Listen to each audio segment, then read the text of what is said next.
ఇప్పుడు అదే అడగబోతున్నాయి ఇదంతా ఎందుకు రాయాలి పాట? ఇంతకీ మీ దృష్టిలో పాట అవసరమా? పాట ఎందుకు రాయాలి? సడన్గా ఈ ప్రశ్నని ఆలోచిస్తే ఏళ్ల తరబడి పాట అన్నది ఎప్పుడు పుట్టిందంటే పాట మనిషితో పాటే పుట్టింది.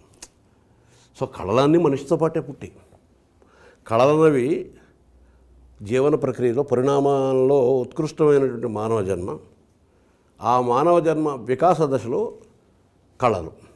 కళలు ఎంతగా వృద్ధి చెందితే మనిషి జీవితం మానసికమైనటువంటి భావుకమైనటువంటి వికాసం అంత ఎక్కువగా జరుగుతుంది అని అర్థం. ఏదో ఆటవికుడిగా ఉన్నప్పుడు మెరుపుని చూసి ఉరుముని చూసి గాలిని చూసి పక్షి కోతలను చూసి ధోనిని చూసి బొమ్మలు గీసి బొగ్గులతో బొమ్మలు గీసి ఇలా ఇట్లా మొదలైన మనిషి క్రమక్రమంగా సామాజికుడిగా ఎదుగుతూ నాగరికుడిగా ఎదుగుతూ అదే సమయంలో కళలను కూడా ఎంచుకుంటూ పోయి క్రమంగా సంగీతం కూడా శాస్త్రీయ సంగీతంలో రూపంలో వెళ్ళి మనం హిందీలో అంటే మనం సామాజిక వర్గమనాన్ని వాడేస్తే మనకు అర్థమైపోతుంది సినిమాలో. కానీ అదే నేను సంగీత కచేరీలో హిందీలో పాడు అంటే నువ్వేం పాడుతున్నావు మాకు అర్థం కాదు. ఎందుకంటే ఆ ప్రాథమిక స్థాయి నుంచి శాస్త్రీయ సంగీతానికి వెళ్ళిపోయింది. సరే, పాట అయితే మనిషి జీవితంతో పుట్టింది, మనిషి జీవితంతో పెనవేసుకుని ఉంది. పుట్టినందుకు ఒక పాట, తర్వాత మంగళహారతులు, పెళ్లి పాటలు, ఇలా రకరకాల పాటలు, ఏదో వేడుకలు, సరదాలు, సంబరాలు, విచారాలు. పాట అనేది జీవితం లేకుండా ఉండదు. అయితే సినిమా అంటే జీవితం తాలూకు యథార్థ స్వరూపం కాదు. సినిమా అనేది జీవితం తాలూకు నాటకీయతకి ఒక రూపం. 100 ఏళ్ల జీవితం 100 ఏళ్ల పాటు తీరవరు. ఆ 100 ఏళ్ల జీవితాన్ని 2.5 గంటలకు కుదించి దాంట్లో కావాల్సినటువంటి నాటకీయత నట్టపెట్టి కథగా తీస్తాం. కథ జరుగుతున్నప్పుడు మధ్యలో పాట పాడుకోవడం ఏంటి? ఎవరికైనా దుఃఖం వస్తే ఏడుస్తాడు, కానీ ఏడుస్తూ పాట పాడుకోవడం ఏంటి? వాడైనా పాడతాడు, వాడి తరఫున ఇంకొకళ్ళైనా పాడతారు ఏడుస్తూ. ఇది ఏదో కృతకంగా ఉంది అని అనిపించి, అది కాకుండా ముఖ్యంగా రాస్తున్న క్రమంలో పాట ఎవరు ఎందుకు అనుకోలేదు అన్న ప్రశ్న వచ్చింది. ఎందుకని నేను అనుకోవడం కాదు, ఎవరు ఎందుకు అనుకోలే? సినిమాలో పాటలు పెడుతున్న వాళ్ళందరికీ పాట ఎందుకు పెడుతున్నారో తెలుసా? ఒక నిర్మాత సినిమా తీసి ఖర్చు పెట్టినప్పుడు ఎంతో కొంత అవుతుంది అనుకుంటే, ఒక పాట చిన్న బడ్జెట్ నుంచి పెద్ద సినిమా బడ్జెట్ వరకు 6 లక్షల నుంచి 6 కోట్ల వరకు అవుతుంది. కరెక్ట్. అది ఏ రకమైన అవసరం సినిమాకి పాట అని ఇప్పుడు పాట తాలూకు మూలాల్లోకి వెళ్ళి ఆలోచించడం మొదలుపెట్టిన తర్వాత నాకు విషయం అర్థమైంది. ఏంటంటే ఇదొక పుట్టని ప్రశ్న. మనకి అందరికీ తెలిసిన కదే మరోసారి చెప్పక తప్పదు కాబట్టి చెబుతున్నాం. ఒక ఆయన ఉన్నాడు, వాళ్ళ తండ్రి గారి తద్దినం పెట్టేవాడు. ప్రతి ఏడా ఆయన దినం వచ్చే తద్దినం పెట్టేవాడు. ఆయనకు ఒక ఏకైక కుమారరత్నం ఒకడు ఉన్నాడు. ఆ కుమారరత్నం చాలా ఒక పిల్లి కోనని కూడా పెంచుకున్నాడు ఆయన. ఆ రోజు వచ్చేటప్పుడు కుమారరత్నాన్ని పిలిచిన ఆయన, పిల్లిని కొంచెం కట్టేరా అక్కడ అనేవాడు. ఎందుకంటే పిండ ప్రదానం చేసేటప్పుడు పిల్లి పిండాన్ని ముట్టుకోకూడదు అని ఒక ఆచారం ఏదో ఉంది. అది ఎందుకో కొడుకు చెప్పలేదు, కొడుకు ఎందుకు నాన్న అని అడగలేదు, పిల్లిని కట్టేసేవాడు. కొన్నాళ్ళ పాటు జరిగింది. ఆయన కన్ను మూసాడు, ఆయన దినం వచ్చింది, కొడుకు తద్దినం పెట్టాలి.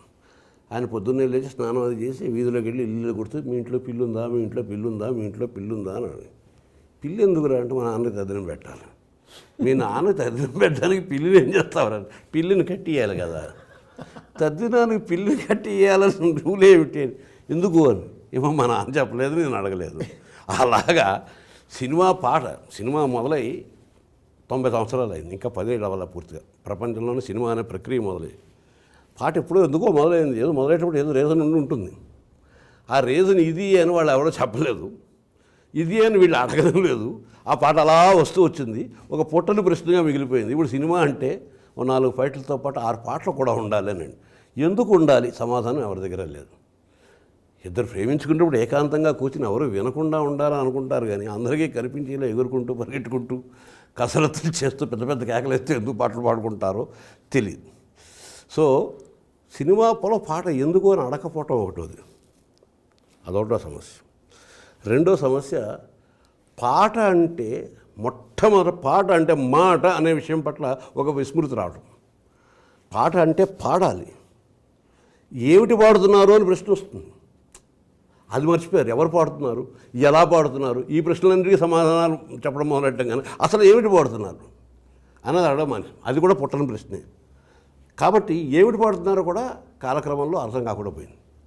అర్థం కాకుండానూ పోయింది, అర్థం లేకుండానూ పోయింది. దాని తర్వాత పాటలు విమర్శించేవాళ్ళు, తిట్టేవాళ్ళు, బాగుందనేవాళ్ళు, బాగోలేదనేవాళ్ళు, వీటందరినీ చూస్తున్నప్పుడు నాకు ఇంకొక ప్రశ్న పుట్టింది. సారథి, సినిమాను విమర్శించే వాళ్ళతో మామూలుగా నేను సినిమాలో పాటలు రాసేవాడినిగా కదా, అందరికీ పరిచయం. అడుగుతున్నప్పుడు మేము సినిమాలు చూడవండి అని ఒకటోది. రెండోది సినిమా కవి అండి, సినిమా కవి. ఆ సినిమా కవి అంటే అర్థం ఏమిటి అంటే నేతి బీరకాయ అండి. నేతి బీరకాయలో నెయ్యి ఉండదు, ఒలి చూస్తుంది నెయ్యి ఇలా కమ్మగా ఉంటుంది అని అర్థం. సినిమా కవి అంటే వాడు కవి కాదు, కవిలా నటించేవాడు, వాడు రచయితలో కవిత్వం ఉండదు అని అర్థం. మరి నా బోటు వాడు సహజంగా కవి లేదా కవిని అనుకునే భ్రమలో ఉన్నవాడు సినిమా కవి అండి. సినిమా కవి అంటే ఏదో పక్కకు తోసేసి అంటారని వాళ్ళ చూస్తున్న ఫీలింగ్ ఒకటి ఉంటుంది.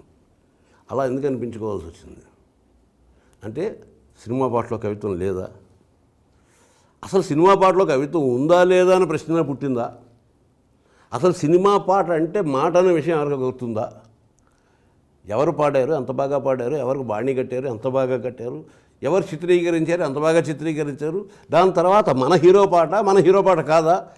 అక్కడికి ఏ స్థితి గడిపోయిందంటే ఒక పాటని రిలీజ్ చేసేటప్పుడు ఆ క్యాసెట్ కంపెనీ వాళ్ళు లక్షలాది కాపీలు అమ్మేసుకుంటారు. అసలు ఆ పాట ఏమిటో ఆవిడ వినయక్కర్లేదు. ఆ పాట తాలూకు కవర్ మీద ఉన్నటువంటి తమ అభిమాన హీరో బొమ్మ చూసి పాట క్యాసెట్ కొనుక్కునే పరిస్థితికి వచ్చేసి పాట తాలూకు ఉనికి ప్రశ్నగా మారిపోయింది. ఆ సమయంలో నాకు త్రివేణి సంగమం, మనకి త్రివేణి సంగమం అని ఒక మాట ఉంది, గంగా యమున సరస్వతి. సరస్వతి కొంతకాలం ప్రవహించి క్రమంగా అంతర్వాహినిగా ఇంకిపోయింది అని ఒక ఐతిహ్యం అనుకుంది. అంటే గంగా యమున కనిపిస్తాయి, వాటికి అడుగుని కనిపించకుండా అంతర్వాహినిగా అంతర్హితం అయిపోయి సరస్వతి ప్రవహిస్తుంది. సరస్వతి అంటే పాటలో మాట, గంగ అంటే మ్యూజిక్ పాడేవాళ్ళు సౌండ్, యమున అంటే చిత్రీకరణ. సో మన కంటికి కనిపిస్తున్న యమున మిగిలింది, వింటున్నటువంటి గళాలు మిగిలాయి.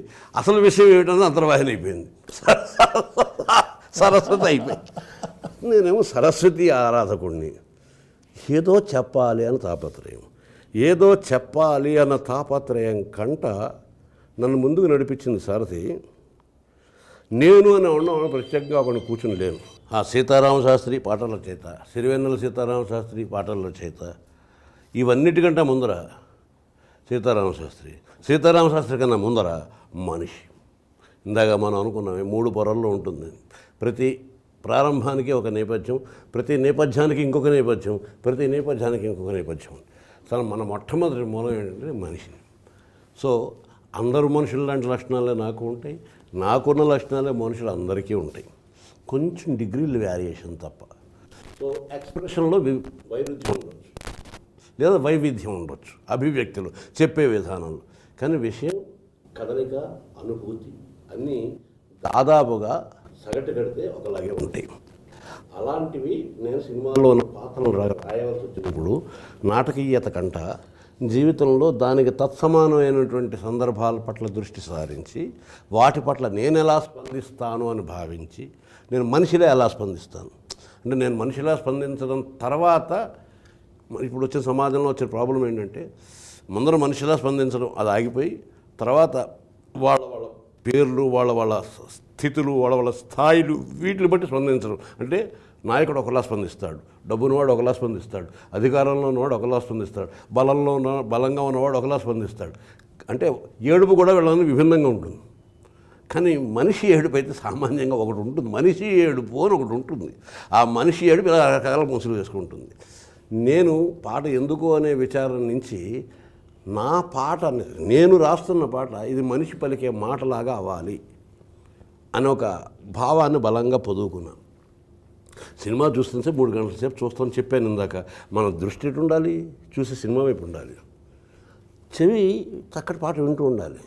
కవిత్వం అంటేనే ఇందాక మనం అనుకున్నప్పుడు, మనం వింటున్నది కాకుండా వింటున్న దాని వెనకాలేవో అర్థం ఉంటుంది అని అనుకున్నప్పుడు, అప్పుడు అర్థం కోసం కళ్ళు మూసుకుని కవిత్వం ఉంటాం. కళ్ళు మూసుకుంటే సినిమాకి ఎందుకు వెళ్తాం? సో సినిమా పాటలో సాధారణంగా కవిత్వానికి పెద్ద అవకాశం లేకపోవడం అనేది సహజమైన విషయమే. కానీ సినిమా పాట రాస్తున్నా నా స్వభావం అదే కాబట్టి ఆ స్పందనని కవి స్థాయిగాను మనిషి స్థాయిగాను కూడా 2 స్థాయిల్లో ఉండేటట్టుగా ఎక్స్ప్రెస్ చేయడం మొదలుపెట్టిన తర్వాత ఆ పాటలో మాట చేరిందా లేదా, ఆ మాట ఇది నాది అని విన్నవాడు అనుకుంటున్నాడా లేదా, అనుకుంటే ఇది నాది అయితే నాకున్న ప్రయోజనం ఏంటి? నేను ప్రతి చిన్న విషయానికి కూడా ప్రయోజనాన్ని ఆశిస్తాను. మనకున్న సమయం ఇంత, 100 ఏళ్ళు, చేయవలసిన పనులు 1,00,000.